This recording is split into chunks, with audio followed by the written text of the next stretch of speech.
So, have you seen the price of gold lately? I mean, it's absolutely shattering records. And today, we're going to dive into the real story behind that surge. Because according to our source material, this isn't just about inflation or some market jitters. Nope. It's a massive warning sign, a sign of a financial catastrophe that's been brewing for decades. And it could impact the value of literally everything you own. So let's unpack what's really going on here. So yeah, why is this all happening right now? You turn on the news and they're talking about interest rates and consumer prices, but they are completely missing the real story. The real reason is this quiet crisis that's been building behind the scenes, inside governments and central banks. And it's on the verge of changing everything we thought we knew about the global financial system. And this is the number that's our signal flare. Gold has just soared to these unprecedented heights, completely smashing through its old records. A price like that, well, it isn't just market noise. It's a clear, loud message that something huge is unfolding just beneath the surface. And that is the crucial point, right there. This crazy price surge isn't the problem itself, it's just a symptom. Think of it like the visible tip of a massive iceberg. It's a sign of a hidden economic catastrophe that's been passed around like a ticking time bomb for over 20 years. And to really get it, we need to go back to the very beginning. Okay, so our story kicks off in 1998. This is the year where a crisis at a single but incredibly powerful hedge fund planted the seeds for the much, much larger problem we're all facing today.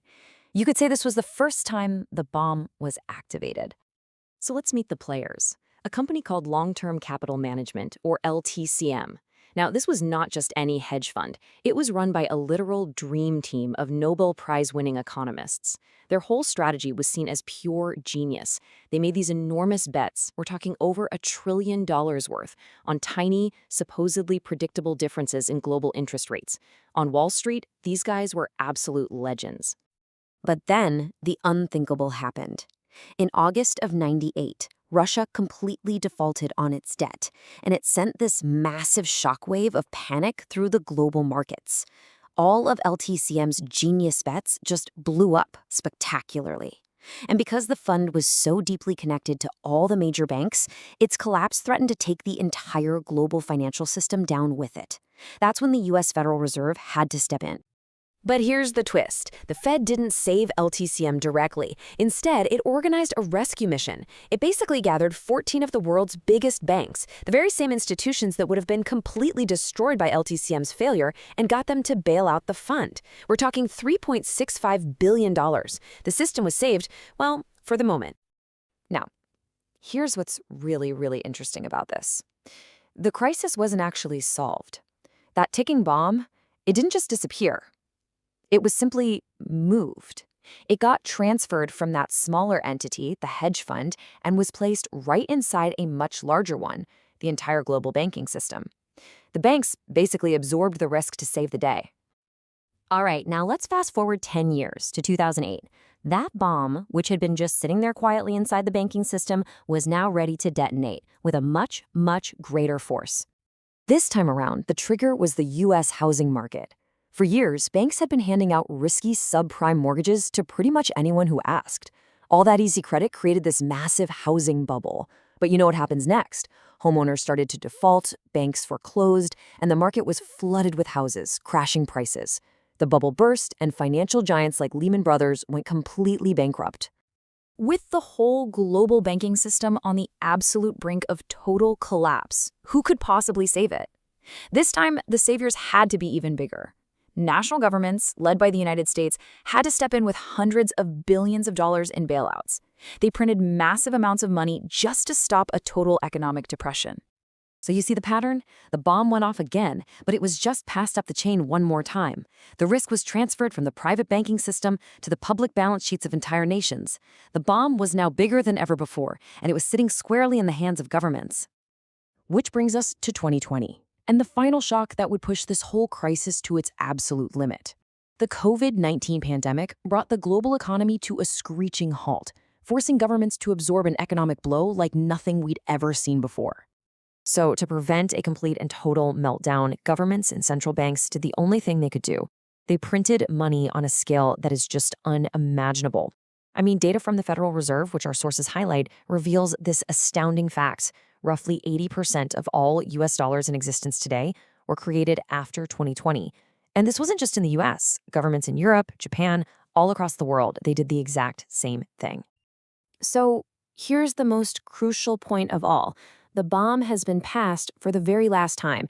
It is now larger than anything we have ever seen, and it's being held by the governments themselves. And unlike in 1998 or in 2008, there is no higher authority left to pass it to. There's no escape route this time.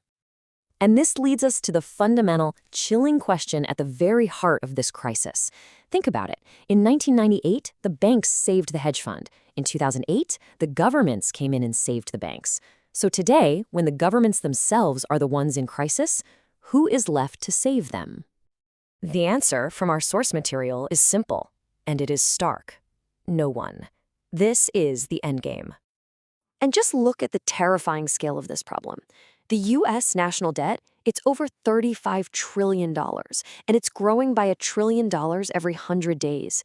Japan's debt is 250% of its entire economy. Europe is facing deficits worse than anything since World War II. The world's biggest economies are just drowning in a level of debt that is mathematically impossible to ever repay. So, how does all of this connect back to our original question about the price of gold? Well, this is exactly where gold comes roaring back into the picture. This unsolvable government debt crisis is the precise reason that central banks all around the world are now rushing to the one asset that exists outside of this debt-based system. You see, historically, gold has always acted like an early warning system. Its price surged just before major crises hit. It happened in the 90s, it happened before 2008, and it happened again in 2020.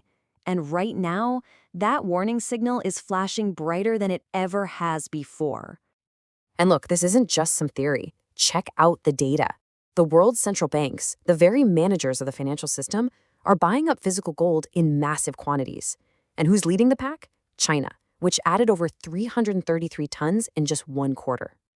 The takeaway here is pretty undeniable. Central banks know that the system that's built on government debt and the US dollar is failing. They are losing faith in the very assets they're supposed to manage. So what are they doing? They're quietly hedging against a systemic collapse by returning to gold, the ultimate safe haven asset. And all of this leaves us with one final, pretty provocative question. As the world's two biggest economies, the US and China, move deeper and deeper into a trade war, with China aggressively buying gold and trying to move away from the dollar, are we actually witnessing the final days of the financial system as we've known it?